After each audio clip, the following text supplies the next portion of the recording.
Bienvenue dans la 3e saison de Spill. En anglais, Spill signifie se répandre, c'est exactement l'esprit du concept.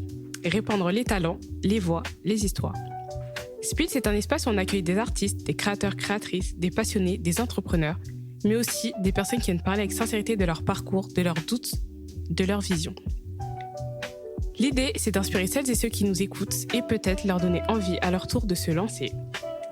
Il y a des parcours qui commencent très tôt et d'autres qui prennent du sens beaucoup plus tard. Aujourd'hui, on reçoit quelqu'un qui a commencé le sport à 4 ans, mais qui a vraiment commencé à se trouver bien après. Quelqu'un qui est passé par des doutes, des excès, une période un peu floue, avant de transformer tout ça en discipline, en cadre, un projet de vie. Les MMA pour lui, c'est pas juste un sport, c'est devenu un outil pour se construire, se tester et surtout se comprendre. Salut Geoffrey. Salut. Comment tu vas ? Ça va très bien, merci. Et toi, ça va ? Oui, super. Donc, quand on regarde ton parcours, on voit que le sport est là depuis très très tôt, depuis que tu as 4 ans. C'était quoi en fait l'enfant que tu étais ? Alors moi, j'étais un enfant, je pense, un peu turbulent, qu'il a fallu vite occuper. Et du coup, mes parents, au départ, ils voulaient me mettre au foot. Mais malheureusement, ça commençait qu'à partir de 6 ans. Et il n'y avait que le karaté qui était ouvert à partir de 4 ans. Donc du coup, ils m'ont mis au karaté. Et après, à partir de 6 ans, j'ai fait les deux, karaté et foot. Et...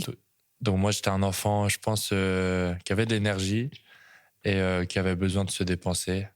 Mais et puis je pense que j'étais assez curieux, quelqu'un de curieux, qui touchait un peu à tout. J'ai toujours aimé courir, sauter, monter dans les arbres, un peu un aventurier, quoi.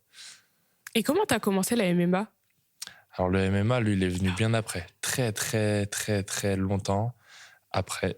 Il est arrivé à l'âge de 21 ans, si je me souviens bien. Donc c'est vraiment 20 ans après pratiquement, donc ça fait un peu de temps. Donc, petit, tu étais asthmatique. Est-ce que ça faisait une contradiction entre ton corps, ton corps et ce que toi, tu voulais faire dans le sport ? Eh ben, assez vite, ouais, parce que moi, j'ai toujours voulu être militaire. J'ai toujours été attiré par la discipline et par les métiers de l'armée. Et depuis tout petit, on m'a un petit peu victimisé dans le sens où, que ce soit mes parents, les professeurs, j'étais le petit qui était différent parce qu'il était asthmatique et à qui il fallait faire attention. Donc du coup, je me suis toujours senti un petit peu comme faible. Et je pense que j'ai développé un manque de confiance en moi. Et même dans le sport, je devais toujours me déplacer avec une ventoline, on devait toujours faire attention à moi. Donc franchement, j'ai vraiment eu un rapport un peu bizarre avec ça qui a fait que j'ai vite été compétiteur et je voulais vite être le meilleur dans ce que je faisais. Mais souvent, on me limitait parce que j'étais le petit asthmatique, il fallait faire attention à moi. Et ça m'a beaucoup frustré quand j'étais petit. Et ça, du coup, cette vision, ça t'a pu se construire ou freiner au fil du temps ? Je pense que ça m'a construit de manière inconsciente parce que j'ai toujours été dans le... Je pense que c'est une forme de déni dans le sens où quand on me demandait si par exemple j'étais malade ou si j'avais des maladies, je détestais dire que j'étais asthmatique et je l'ai jamais dit.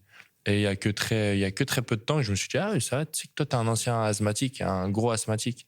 Et du coup aujourd'hui je le vois plus comme une fierté. Je suis content d'avoir dépassé tout ça et ça peut montrer aussi aux gens qu'en fait faut arrêter de mettre les gens dans des cases.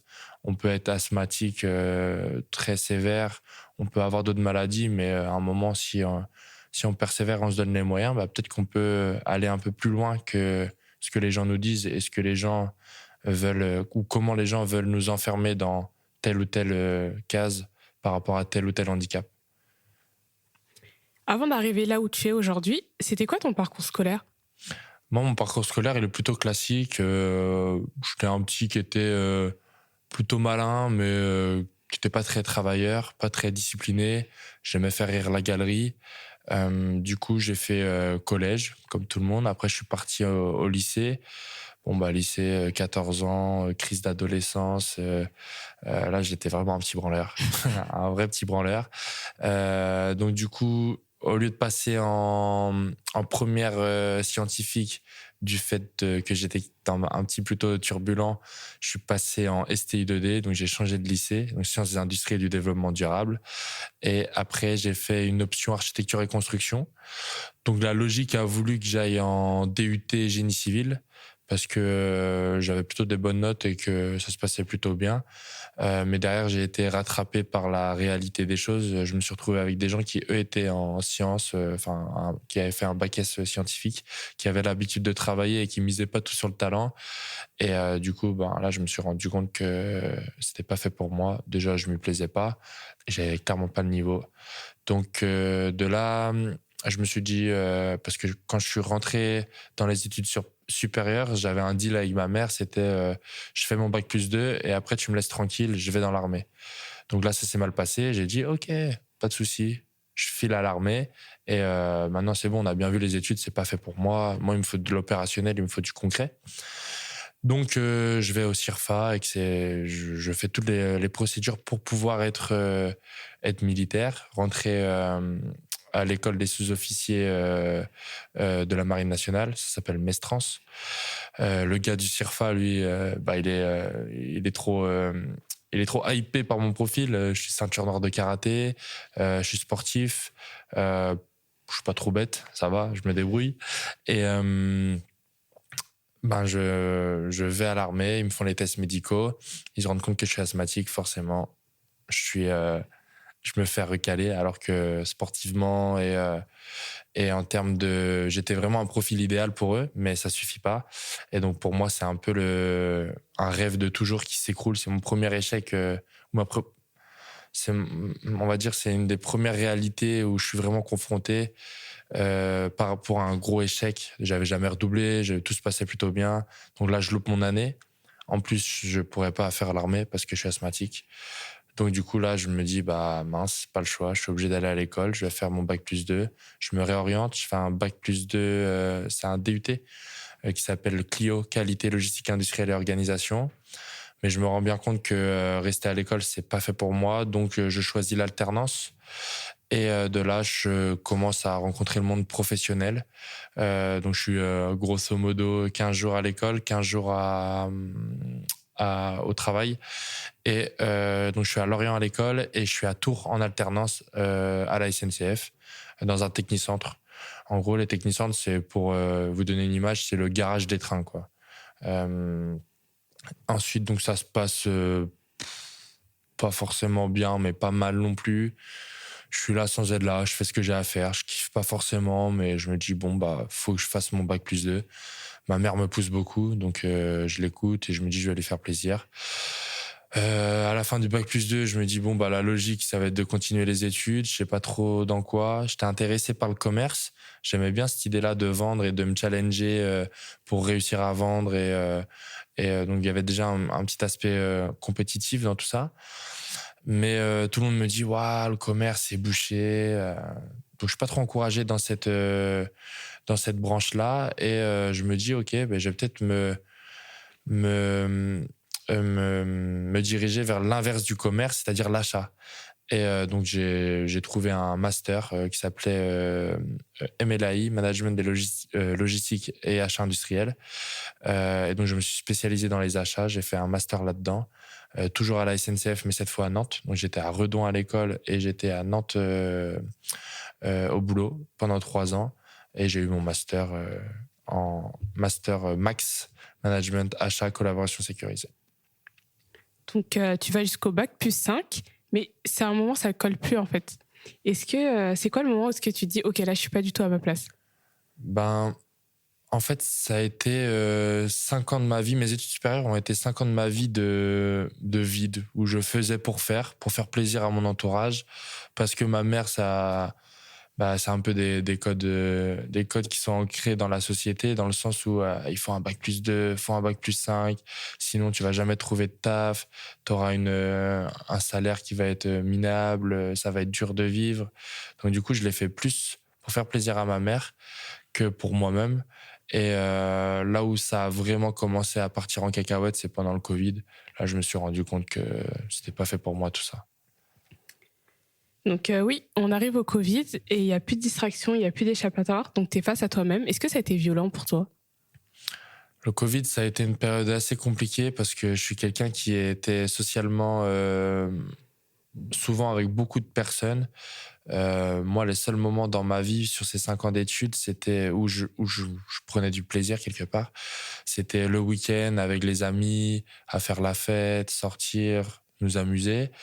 Et donc, le Covid m'a renfermé d'un coup et m'a fait penser m'a fait comment dire, me questionner sur ma vie.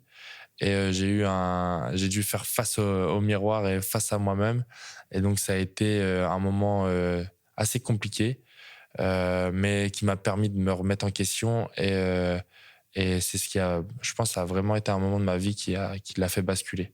Et je sais que c'est une période qui a pu être très compliquée pour beaucoup de gens, mais heureusement que ça est arrivé. Ça m'a fait réaliser beaucoup de choses.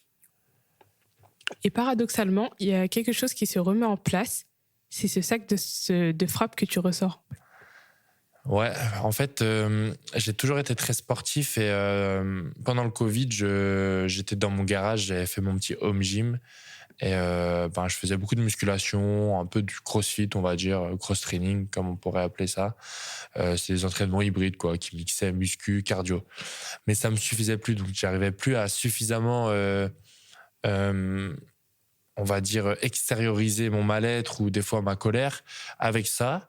Et j'ai eu un flash. Je me suis dit, putain, mais j'ai un vieux sac de frappe dans le grenier, je le sors et je vais taper dedans.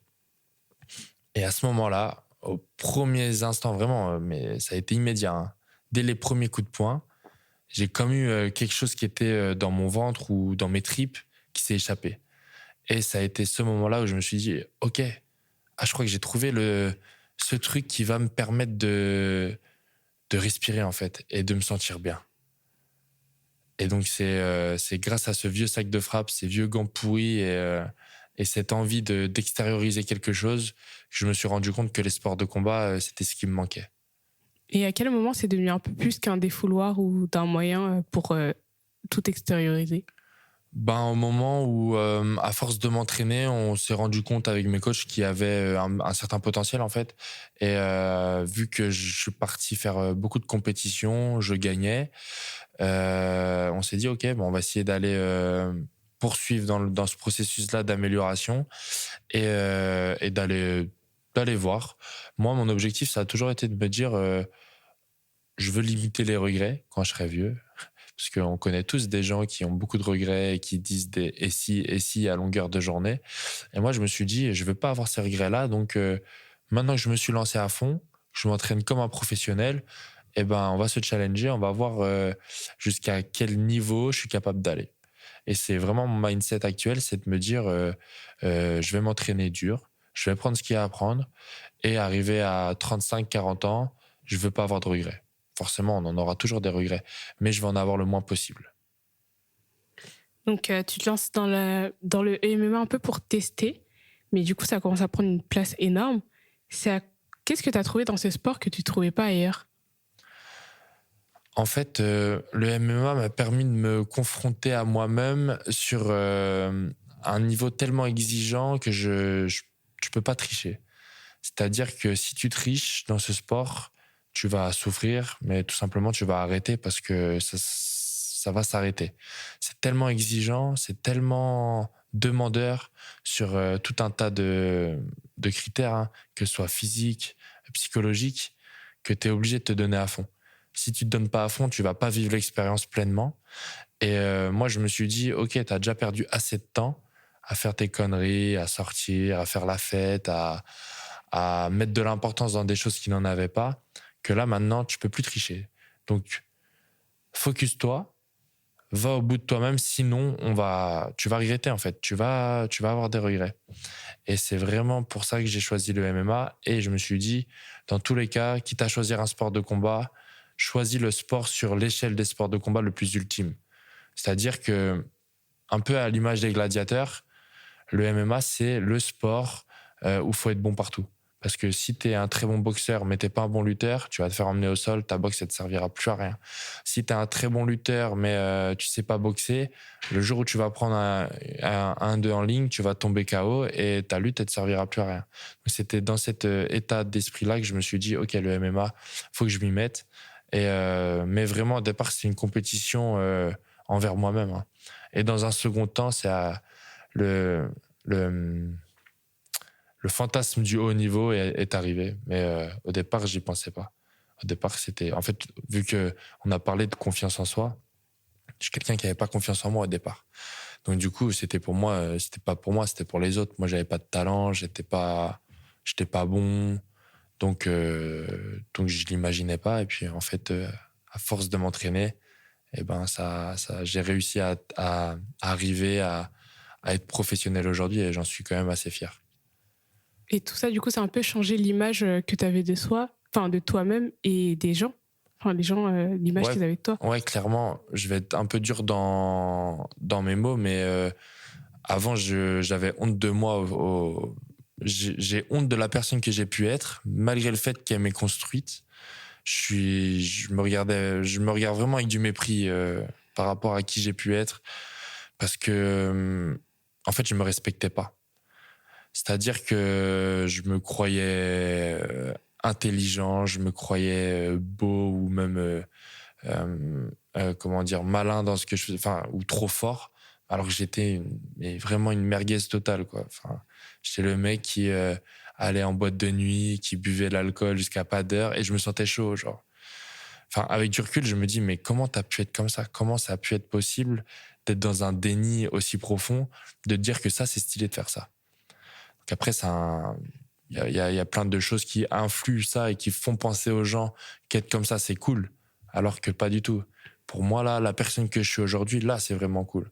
Je suis quelqu'un de discipliné, quelqu'un qui m'entraîne beaucoup, quelqu'un qui me fait du mal, dans le sens propre du terme, c'est-à-dire qui se donne les moyens pour arriver à ses ambitions, et c'est ça, se respecter. C'est-à-dire que tu te dis un truc, mais tu vas tout faire pour y arriver. Et c'est un petit peu, si je prends l'exemple, c'est les résolutions. La plupart des gens, nouvelle année, super, on fait des résolutions. Ouais, j'arrête de fumer. Ouais, je vais faire attention à ce que je mange. Ouais, X résolutions. Mais la plupart, ils se respectent pas parce qu'au bout de 2-3 jours, c'est déjà fini. Et donc ça, pour moi, c'est un manque d'amour propre et un manque de respect pour soi-même. Et moi, maintenant, je considère que je me respecte. Et encore, des fois, je suis dur avec moi-même parce que du coup, il y a des moments où je suis trop exigeant et il y a une forme de toxicité parfois avec ça. Mais j'essaye, à chaque fois que je dis un truc, de le faire. Et même si ça doit prendre du temps, même si parfois c'est compliqué et on n'y arrive pas du premier coup, ben, je vais quand même perdurer et essayer de maintenir mes engagements envers moi-même. Parce que enfin, moi, je pars du principe que si j'arrive pas à maintenir des engagements par rapport à moi-même, comment je peux le faire avec des gens que j'aime? Que ce soit ma copine, que ce soit ma famille. Comment? Si envers moi-même déjà, ma propre personne, j'arrive pas à le faire. C'est impossible pour moi. Tout à l'heure, tu parlais du MMA comme un sport qui en demande beaucoup, un peu ingrat au final. Mais dans ces cas-là, pourquoi tu restes dans un sport qui te récompense pas toujours? Eh ben, c'est une bonne question. Parce que je crois que je suis quelqu'un qui croit en la souffrance et qui croit en la lutte. C'est-à-dire que pour apprécier quelque chose, il faut souffrir. Euh, pour moi, c'est inconcevable. Dans la société dans laquelle on vit, c'est pas normal qu'on ait tout à disposition tout le temps.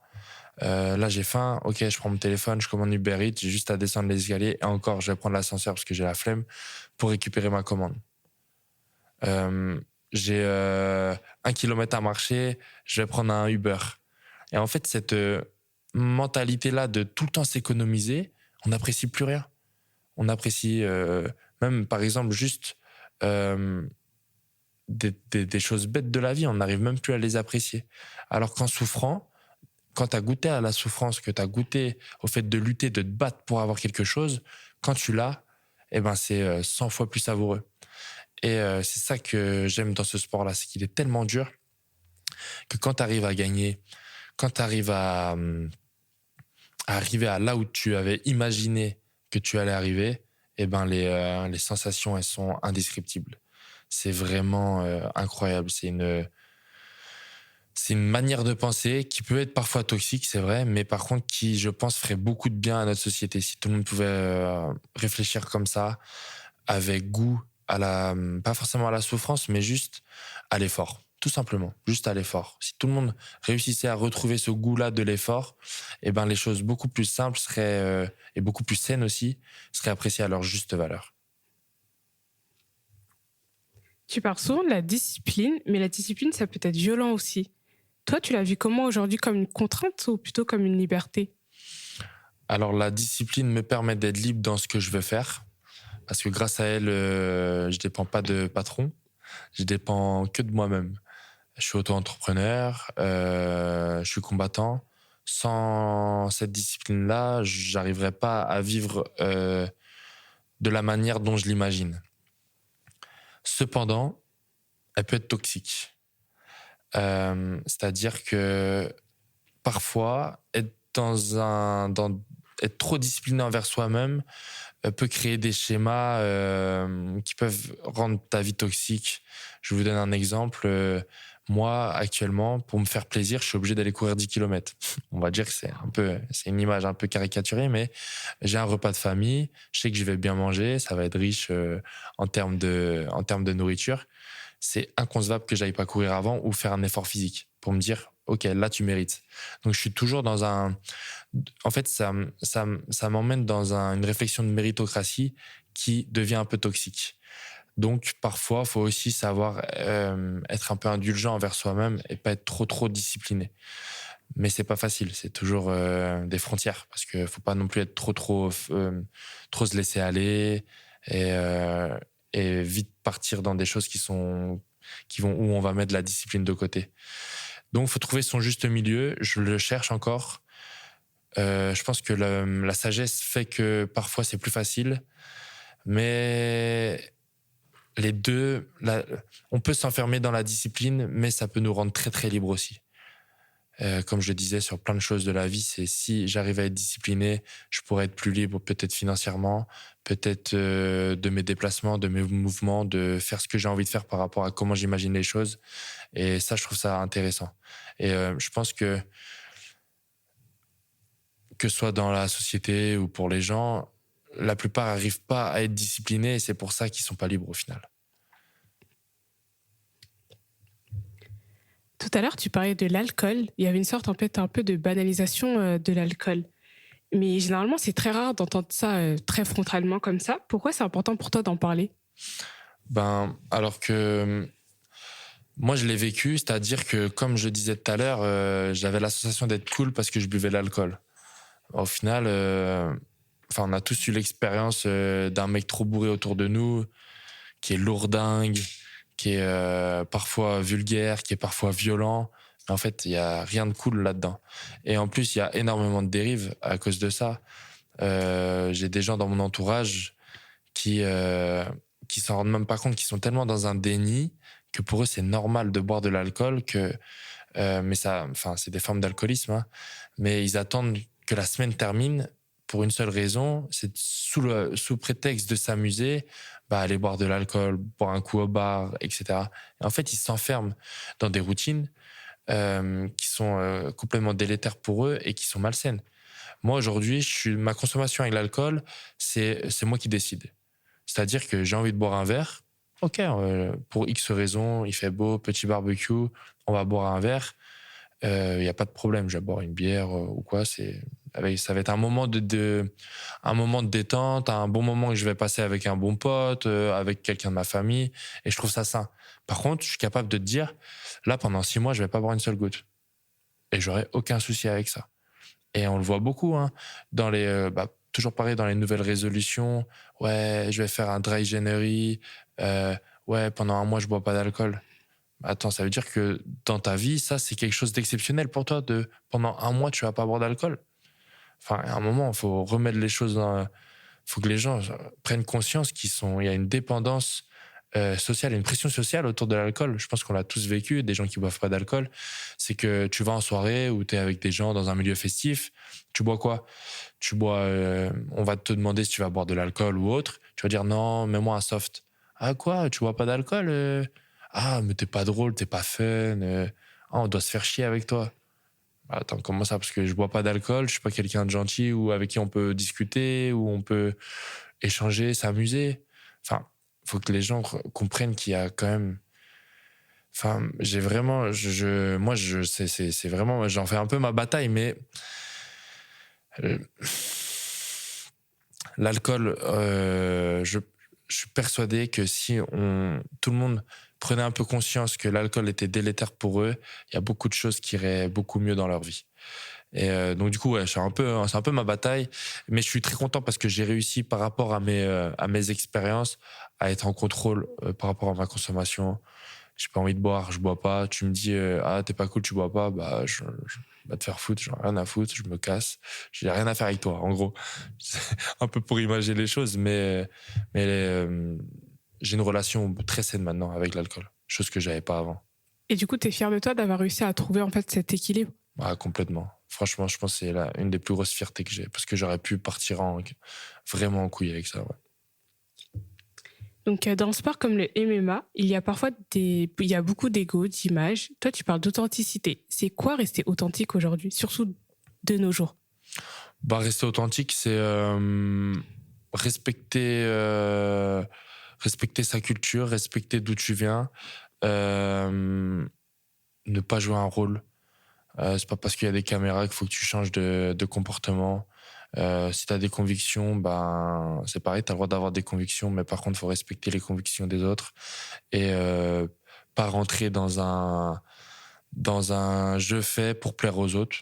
Juste sois toi-même, sois naturel et, euh, et de toute manière, tu vas capter les gens qui sont comme toi. Donc ça sert à rien de jouer un rôle. Pour moi, c'est vraiment ça, être authentique, être naturel. Et tu penses que notre génération avec les réseaux sociaux, c'est beaucoup plus compliqué? Ouais, c'est compliqué. Parce que quand nous, on se cherchait à l'époque, enfin, pour ma part, on n'avait pas tout de suite accès aux réseaux sociaux. Alors qu'aujourd'hui, les gens se comparent sans cesse, que ce soit dans leur milieu professionnel, dans même le sport. Même moi, ça m'arrive. Hein. Par exemple, un jour où je m'entraîne pas, je vois une story de quelqu'un qui s'entraîne, je suis là, ça m'énerve. Je me dis, lui s'entraîne, moi je m'entraîne pas. Et du coup, je me dis, mais t'es une merde. Pourquoi tu t'entraînes pas? C'est pas normal. Alors que ça se trouve, le gars, il a juste remis une vieille vidéo. Enfin, même, moi, je me suis peut-être déjà entraîné le matin.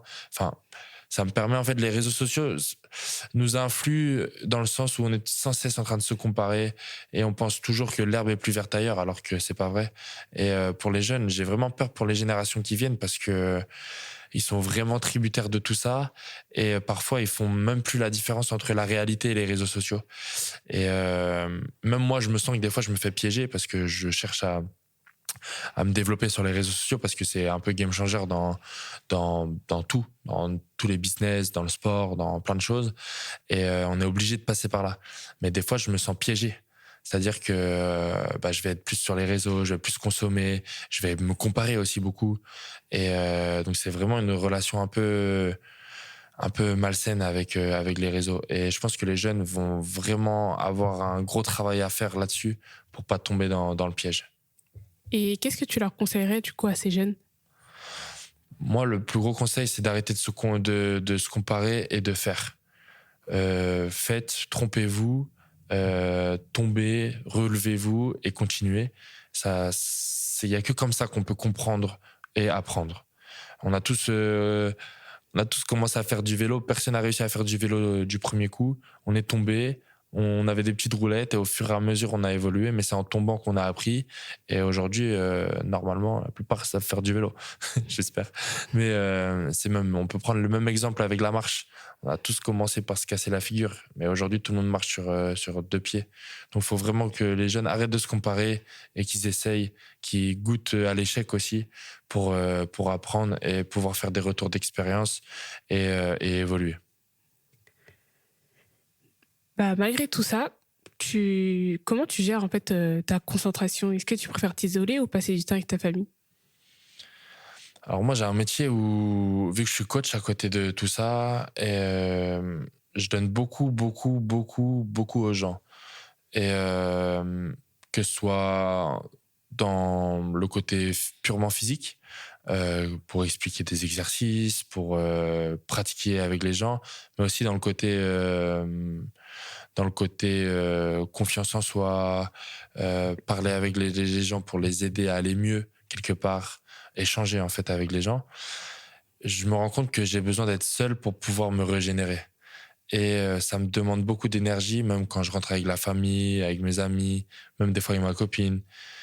je me rends compte que je suis pas forcément patient parce que j'ai tellement donné dans mon quotidien de coach que j'ai une des meilleures manières que j'ai pour me régénérer, c'est d'être tout seul. Partir marcher, faire de la randonnée, mais d'être seul, ça m'aide. Ça, c'est drôle parce qu'en off, tu disais que tu préférais la campagne. Enfin, tu viens de la campagne. Et il y a un lien un peu avec la ville ou avec le fait que tu aimes bien t'isoler?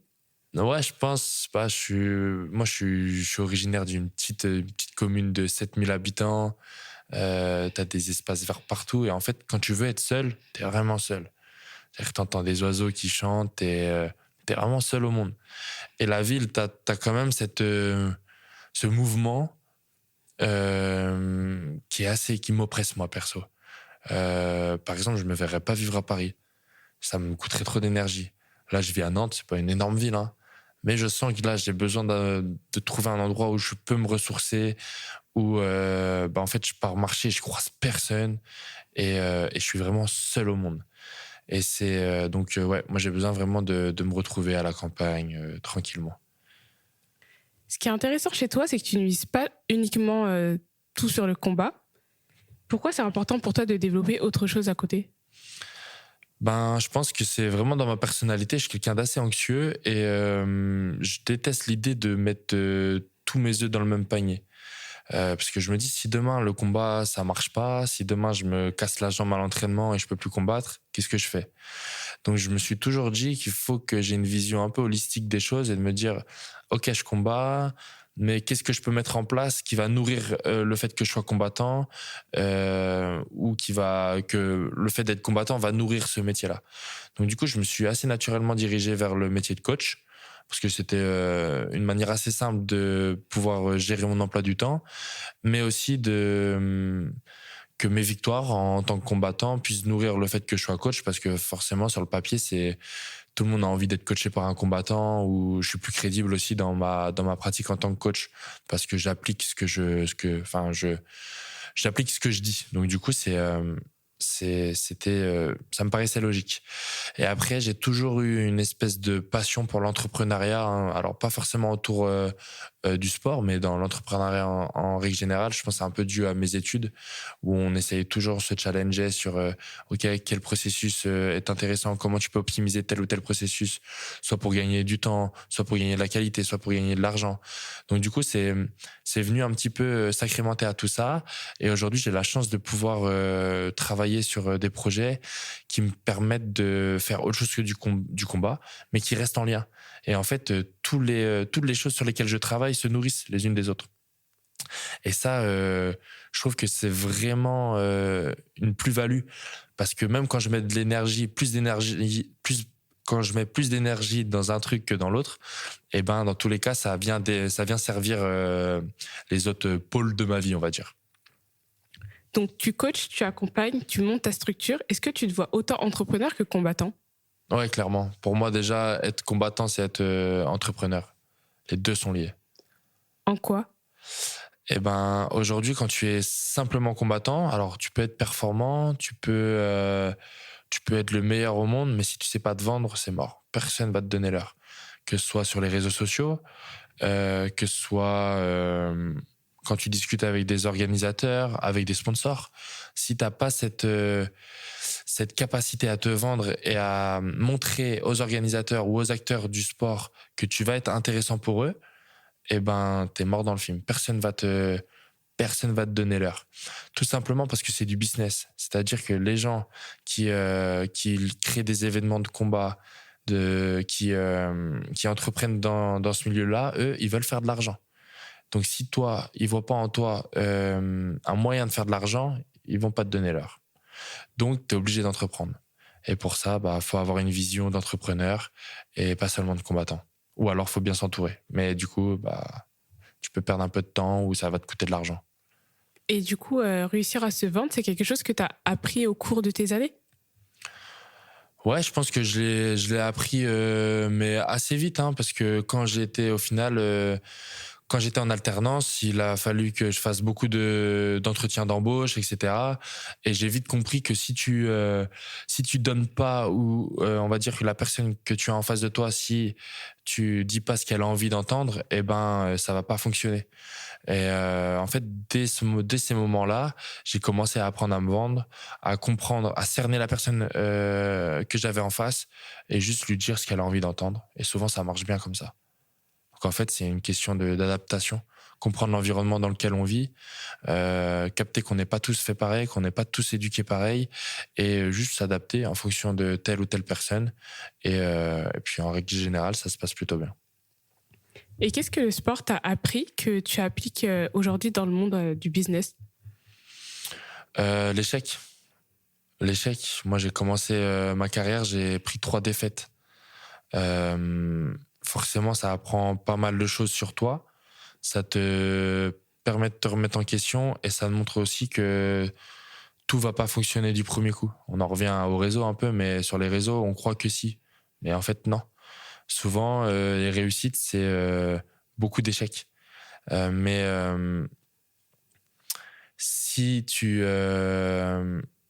si tu n'échoues pas ou si tu n'essayes pas, tu pourras pas comprendre le processus pour pouvoir réussir. Et le sport m'a permis de comprendre ça. Et donc, du coup, aujourd'hui, même quand on va dire dans le business, il y a des choses qui fonctionnent pas, eh ben, c'est pas grave, je continue. Soit je me dis, OK, bah, peut-être ça, en fait, j'ai plus envie de le faire, mais je vais, pour autant continuer à entreprendre, avoir d'autres idées et continuer à essayer jusqu'au jour où il y a des choses qui vont fonctionner et ça, j'en suis sûr. Justement, entreprendre, c'est pas une autre forme de combat un peu? Si, pour moi, c'est très corrélé. Mais on en revient au même.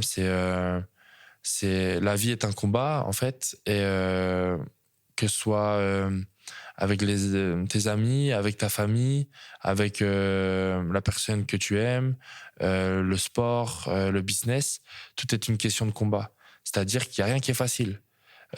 Juste garder ta copine, ça va pas être facile. Va falloir la comprendre, va falloir faire des efforts, va falloir te remettre en question. Euh, Avoir une vie de famille, c'est pareil. Il faut que tu comprennes pourquoi tel ou tel choix fait en sorte que tu vas garder des amitiés ou que ça va bien se passer. Comprendre que la personne en face de toi, elle est pas comme toi. Et faire du business, c'est pareil. Faut toujours comprendre, travailler, se remettre en question et et c'est vraiment pour moi la comparaison avec le combat. C'est-à-dire que tu peux pas arriver comme ça et te dire OK, je vais aller combattre et tout, trop facile, je vais tout gagner, bah ça va pas marcher. Tu vas tomber contre un mec qui lui s'entraîne, qui lui comprend pourquoi il a pas réussi, met des choses en place et du coup va te casser la tête. Parce que toi tu vas arriver là en mode tranquille et tu vas penser que c'est facile. Mais sauf que tu vas avoir quelqu'un de préparé en face de toi et ça va pas bien se passer pour toi. Donc là, il y a 2 choix. Soit tu te dis ouais, bah OK, c'est trop dur, c'est pas pour moi, soit tu décides de te battre. Mais c'est partout pareil. Dans n'importe quelle chose qu'on entreprend, faut se battre. Faut se battre et faut se donner les moyens pour réussir. Si tout se passe comme tu veux, tu te vois comment dans 5 ans? Dans 5 ans, j'aimerais être dans une belle organisation. J'aimerais avoir une belle famille, manquer de rien et être fier. Surtout faire en sorte que les gens qui m'aiment soient fiers de moi. Donc, tu as 2 grandes devises, meilleur chaque jour et seul l'abandon est définitif. Qu'est-ce que ça veut dire? Bah déjà, si je commence par seul l'abandon est définitif, on est, comme je disais tout à l'heure, on est dans une société où on compare beaucoup et on voit les autres réussir. Parce que sur Instagram, on met que nos réussites, on va pas mettre nos échecs, normal.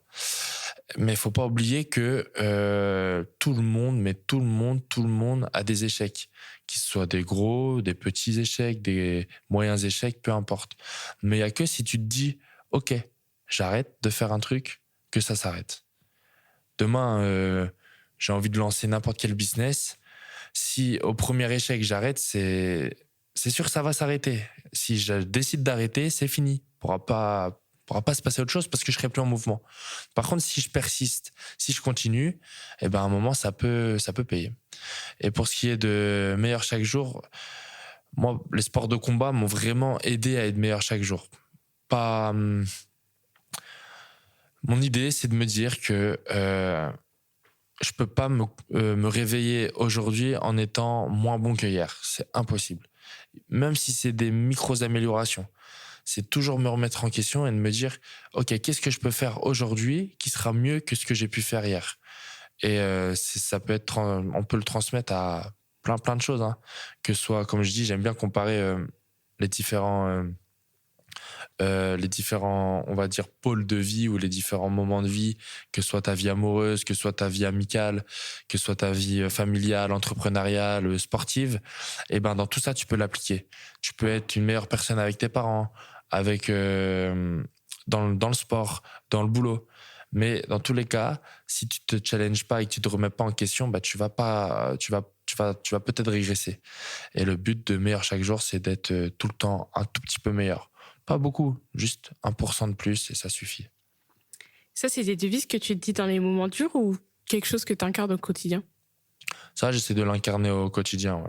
Et des fois, il y a des choses que je fais où je me dis, putain, franchement, là t'es nul, quoi. Là, t'as pas été bon, tu t'es pas respecté, t'as pas été une meilleure personne que hier. Donc là, maintenant, il va falloir te remettre en question et essayer de faire en sorte d'être meilleur. Si quelqu'un écoute cet épisode et qu'il est un peu perdu dans sa vie, qu'est-ce que tu lui dirais concrètement? Moi, je lui dirais dans un premier temps d'essayer de trouver un truc qui lui permette de se sentir mieux, comme un exutoire. Moi, ça a été les sports de combat. Pour d'autres, ça peut être l'art, ça peut être un autre sport, ça peut être les amis, ça peut être la famille. Mais de trouver quelque chose qui les drive et qui, quand ils le font dans leur trip, ils le ressentent. Et pas avoir peur aussi de se dire, OK, ce que je fais, ça me plaît pas. J'aime pas ce que je fais. Moi, j'aimerais faire ça. Eh ben, faut se lancer. Faut se dire, parce que y a rien de pire, je pense, que de vivre avec des regrets.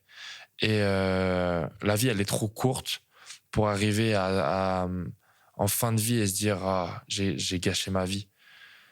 Enfin, pour moi, il faut juste être des gens, arrêter de dire, de spéculer, d'imaginer le pire et juste passer à l'action. Passer à l'action. Rien se passer. Au pire, on va se louper et alors, c'est quoi? On va se louper, mais on n'aura pas de regrets. Et en plus, on va apprendre des choses. On va se dire, OK, je me suis loupé parce que j'ai entrepris ça et ça. Je l'ai peut-être mal fait, mais c'est pas grave. En vrai, c'est pas grave. Il n'y a pas mort d'homme. Je vais bien, j'ai la santé. OK, j'aurai peut-être un peu moins de thunes parce que j'ai pris des risques, mais c'est pas grave. Je vais pouvoir me refaire et je vais pouvoir réessayer d'autres choses. Et je pense que les gens se mettent trop la pression et se donnent trop dans la comparaison et ont trop peur de se louper. Mais du coup, forcément, ils vivent avec des regrets et ben, je trouve ça dommage. Je trouve ça triste, moi, parce que franchement, la vie, comme je disais, elle est courte. Faut y aller, faut foncer. Des fois, faut se manger des murs, mais c'est pas grave. Faut continuer à persévérer et un jour ou l'autre, ça va payer. Mais dans tous les cas, on n'aura pas de regrets. Donc, au pire, on aura fait tout ce qu'il fallait faire pour essayer de réussir. Rien de mieux. Tant pis. Tout à l'heure, tu parlais du fait de se respecter, mais c'est-à-dire quoi pour toi se respecter aujourd'hui? Tout simplement, quand on dit quelque chose, quand on s'engage à quelque chose, on triche pas et on se donne les moyens de respecter sa parole. Merci beaucoup pour cet échange. On va passer aux questions des internautes. Donc, je vais te laisser prendre les fiches à ta gauche. Je commence par n'importe laquelle. Hein. Oh, c'est quoi une journée type pour moi? Je pose la question. Hein. Alors, c'est quoi une journée type pour toi? Je me lève tôt déjà. Je me lève très tôt, souvent autour de 8h, 9h. Mais il faut absolument que j'ai mes 8h ou 9h de sommeil, sinon je suis pas très bien. Souvent, ça commence par un café. Je suis accro au café. Franchement, j'ai une addiction de ouf au café. Et après, je vais m'entraîner. Donc, premier entraînement. Après, j'enchaîne souvent par du coaching ou du taf. Ça dépend sur quoi je travaille. Ensuite, je mange. Souvent, je jeûne le matin. Moi, j'aime bien manger vers midi, 13h, mais je prends un gros petit-déj, en gros. Et après, j'enchaîne avec un deuxième entraînement.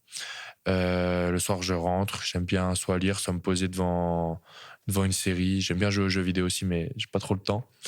Et après, je dors. Mais en règle générale, j'ai quelques heures de coaching dans la journée, au moins 2 entraînements, et puis pas mal de travail, on va dire, un peu autour de ce que j'entreprends. Ah oui, c'est encore à moi. Quel conseil tu donnerais à quelqu'un qui veut se lancer mais n'ose pas?